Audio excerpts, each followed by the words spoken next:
What happens when leadership avoids ownership, expectations are unclear, and communication breaks down?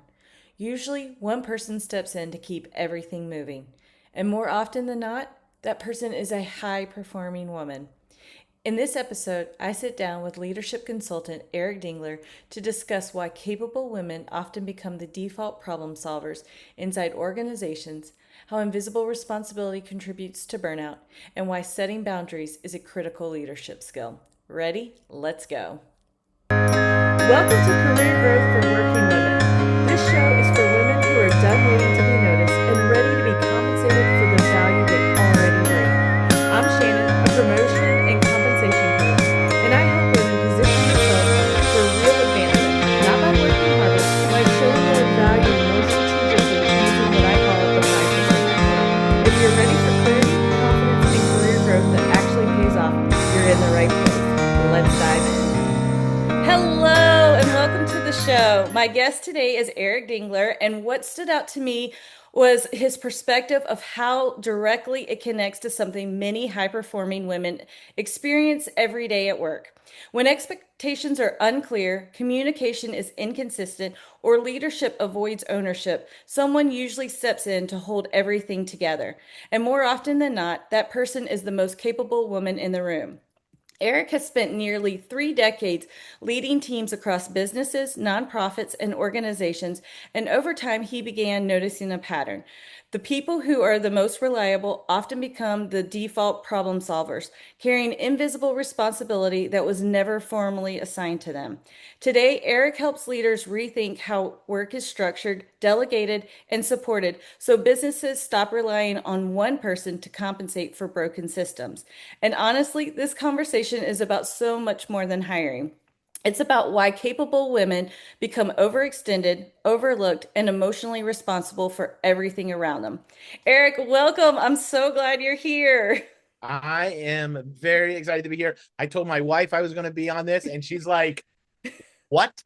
Like, okay. So, Let's do it. Let's do it. So, one of the things that you said to me when we first connected in via messaging, you said that when roles and expectations are unclear, the most capable person usually fills the gap. So, when did you start noticing that as a pattern?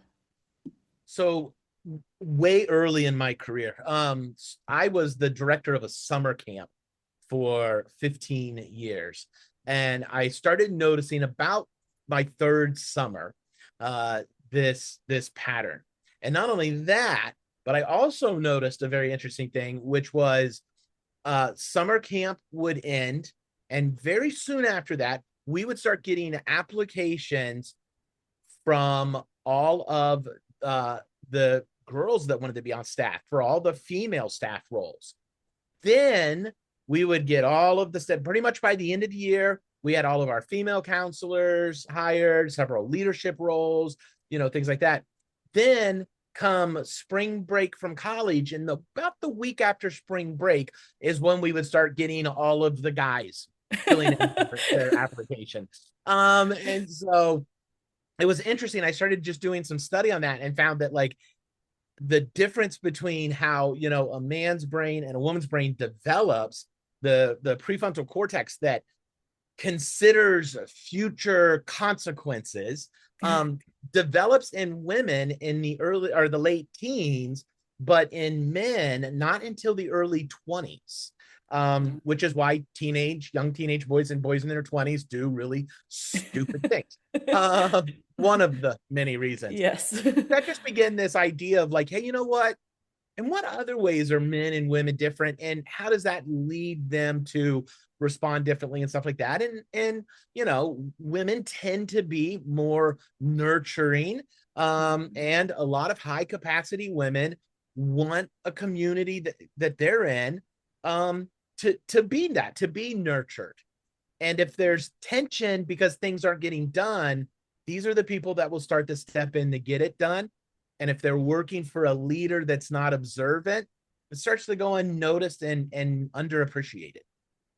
Yeah, and I know that a lot of the listeners here, they are that person. They're loving, they're nurturing, And they are so tired and so overworked. So, what encouragement would you give to them? Well, I think there are, and we won't unpack all of them here. But I found the 5 P's of, that helps a person rediscover and have joy in their work. In fact, I have these in a Bible reading plan on the YouVersion Bible app. So if anybody has YouVersion on their device, the Bible app, if you go there and just search joy in the workplace, you'll find my reading plan there. And it's a 5-day reading plan on rediscovering your joy in the workplace. And so one of the things I talk about in there is, perspective, place, people, so there's all these different things. So I think a lot of it comes back to taking a deep breath and understanding both sides of the equation. Like, there was a gap that existed that needed filled, and I'm the one that chose to step in and fill it. Okay. So Right. there's two parts to this. And I'm gonna own it and say, I'm gonna raise my hand and go talk to somebody and say, hey, listen, like, I'm enjoying this. This is great. But because I've chose to take it on, I'm a bit overwhelmed here. Right. And how can we start to balance this out? And I'm sure in your coaching, you've got plenty of conflict resolution things, or how to have some of these challenging conversations, Yeah. because that's the last part of it.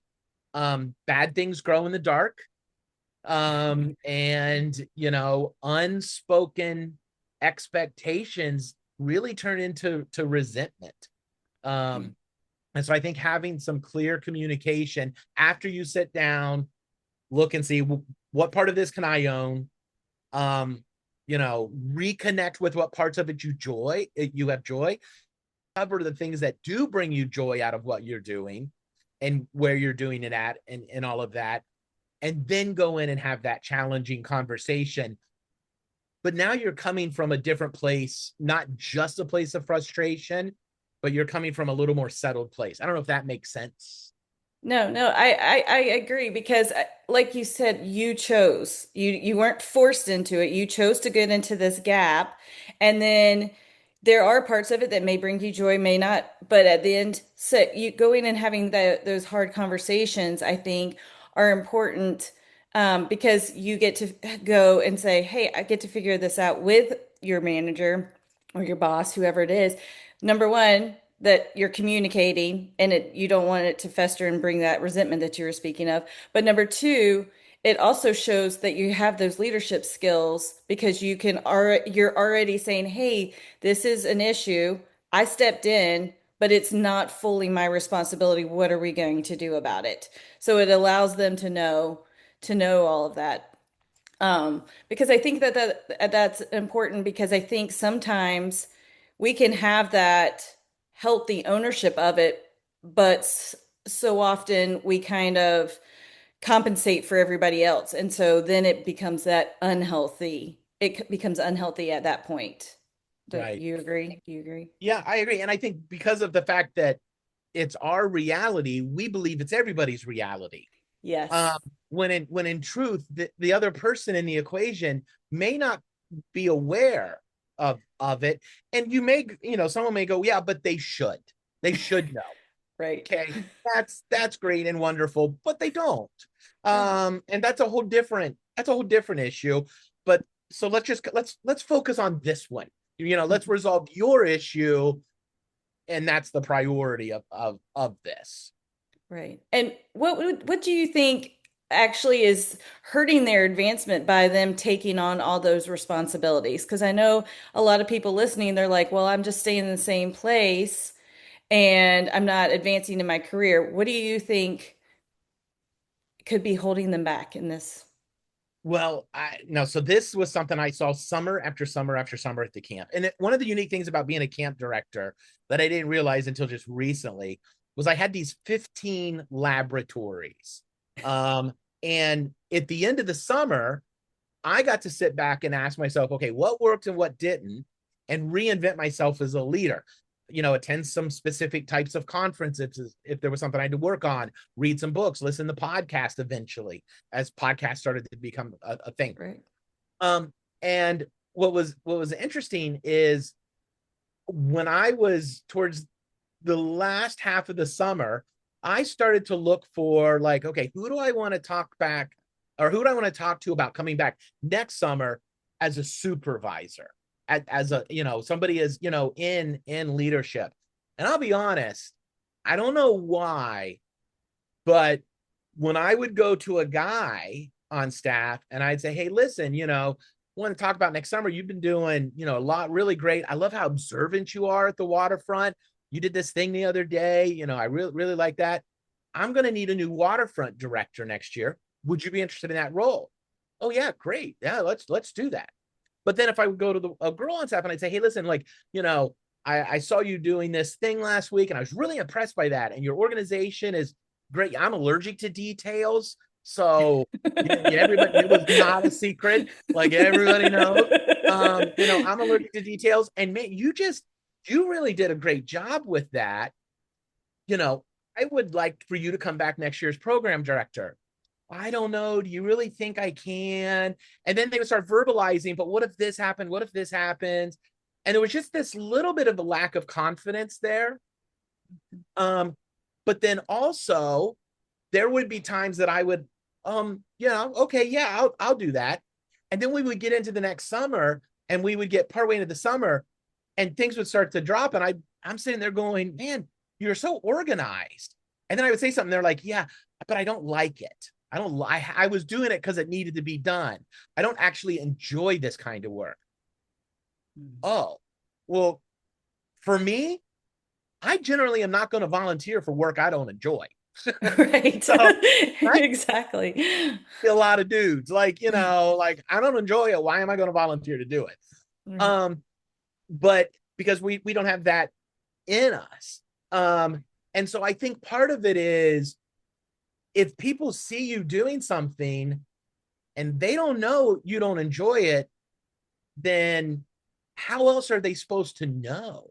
And so I think that's part of that owning both sides of the equation, which is why, and for anybody out there that has the ability to do this, I strongly suggest people look into using the tool, the 6 Geniuses of Work.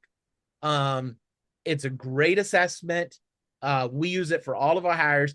It's not like DISC or any other personality. Like there's lots of, Myers-Briggs, DISC, Strengths Finders. There's all these things. What the 6 Geniuses of Work of value assessment shows us is there are 6, geniuses that they say, and 2 of them, you're naturally gifted at 2, you're okay at 2, and 2 of them you'd rather get hit by a bus. Like, that's where you are on it, right? And so when we put together a job description now, we identify, hey, we're looking for someone with tenacity. We're looking for somebody with, that's a galvanizer, meaning they like to bring people together and solve problems with a team. We're looking for somebody that's, has wonder or ideation or, whatever it is. The tenacity people, they love checklists. I love hiring somebody that loves a good checklist. I love checklists. Me. That's me. I love to create the checklist, but I'm not about to use the checklist the next week, right? So I like to build systems, but I'm not great at following a system. And so again, I got to have people around me that love to do that.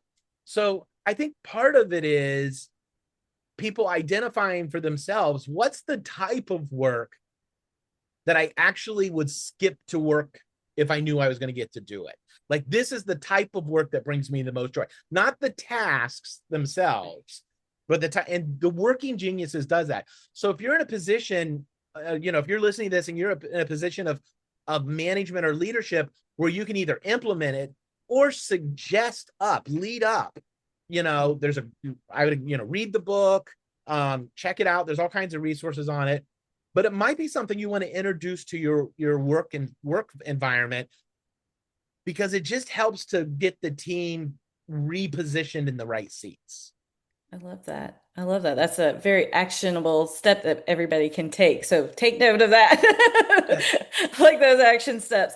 So, okay, so what is a boundary? Like, I think boundaries have to be mentioned in this conversation because, we are talking about taking on too much and everything. So, what would be a boundary that maybe people listening need to actually start implementing to ensure that they're not the ones taking all of the workload and always taking the filling in that gap?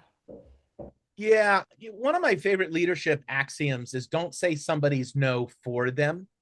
Mhm. Um, and I think one of the boundaries that people need to do is to say, listen, you know, I'm going to say my own no, and I'm going to take this need to someone that has the ability to do something about it, to a manager, a supervisor, a leader. I'm going to take it to him and say, hey, listen, this there's a gap over here and things are falling through. Like identify the problem and say, like, here it is. Like, I'd be willing for the next 2 weeks to create a bridge. Um, you know, but I don't have the time to step into that permanently unless we took something else off of my portfolio. Right. If we took something else off of my portfolio, I could step into that.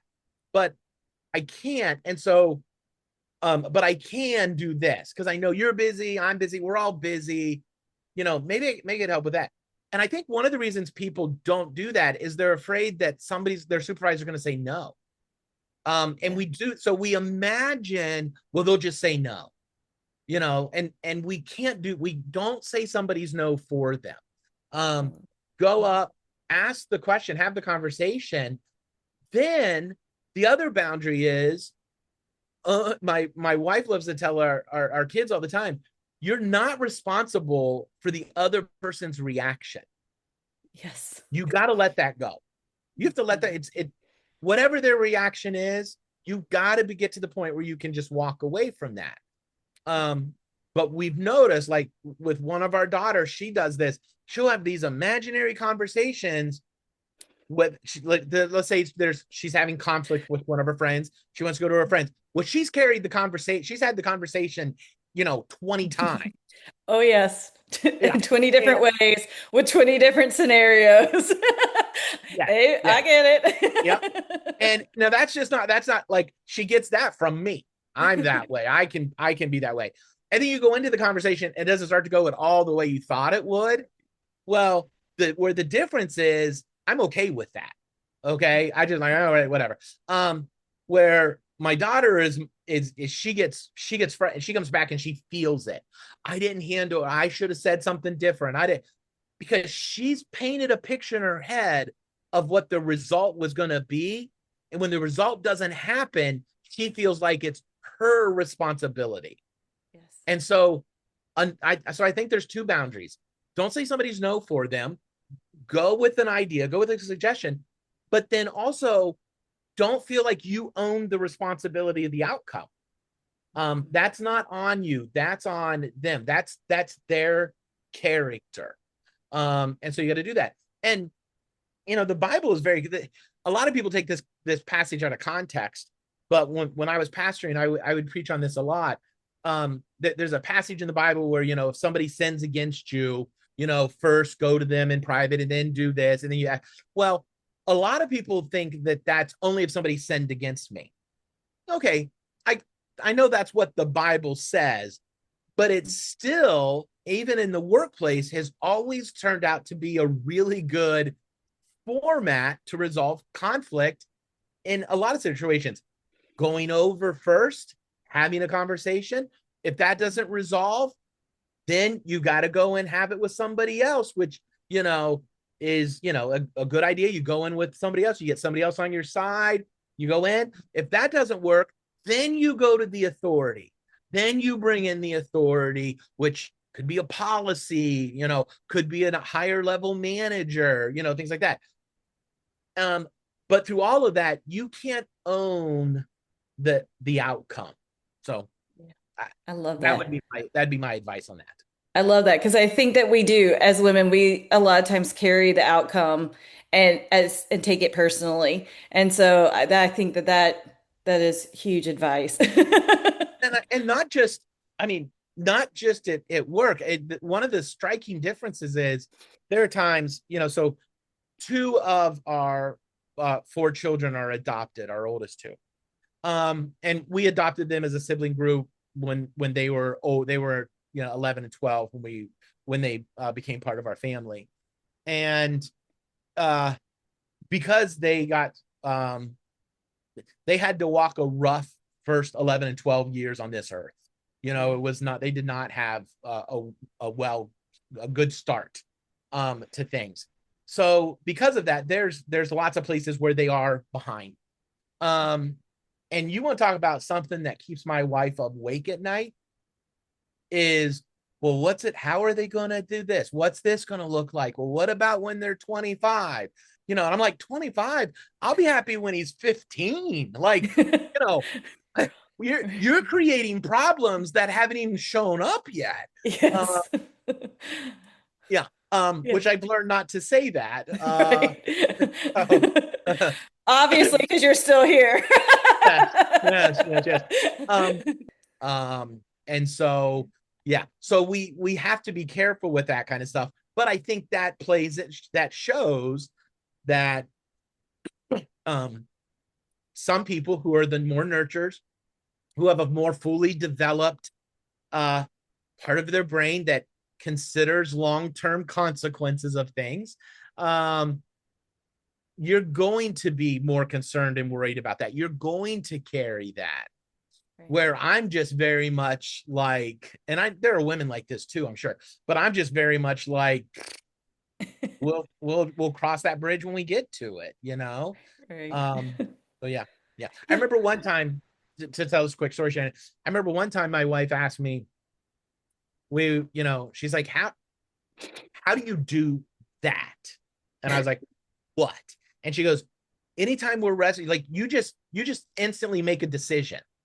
And she's like, you just pick something and just like, well, let's just do this. And I'm like, well, because if it's not the right choice, it'll really quickly become obvious and then we'll just pivot. Where she was always, and still she wants to wrestle with and come to the right decision, where Mhm. I'm just ready to look at the options and go, well, let's go to this one, because if it doesn't work, we'll just pivot. Because Right. leadership isn't about getting it right. Leadership is about making adjustments. Uh, Yes. and we see that throughout history with all great leaders. And so anyway, I think that's the difference. I think some women tend to really, really want to wait to the right time and the right moment and the right thing. And sometimes that holds them back just a little bit. I agree. I agree. I love that. Well, Eric, where can the listeners connect and follow with you? What's the best place? Uh, ericdingler.com. I'm that prideful. I just have my own name as a website. So, but ericdingler.com. I've got, excuse me, all the stuff is there that I've got. How to contact me, reach out. I've got a book. So kind of what I specialize in is the working with the man or the woman who has started their own business, or is starting their own business to exit their 9 to 5, escape the cubicle, and are ready to start hiring help. I help people hire their first 1 to 4 employees without regret.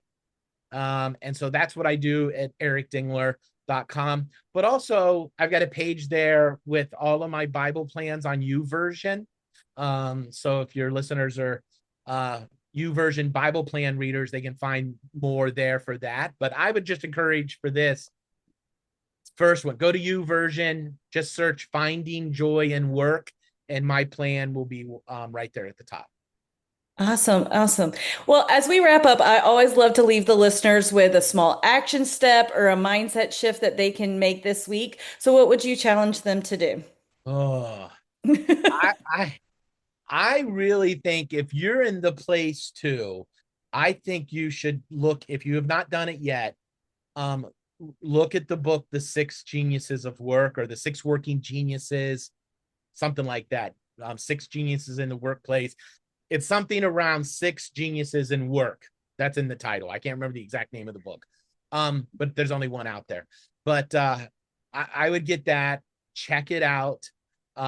It's absolutely phenomenal. And if you're in a place where you can bring it as an idea to maybe use that assessment in your workplace, after reading the book, I would encourage you to do that.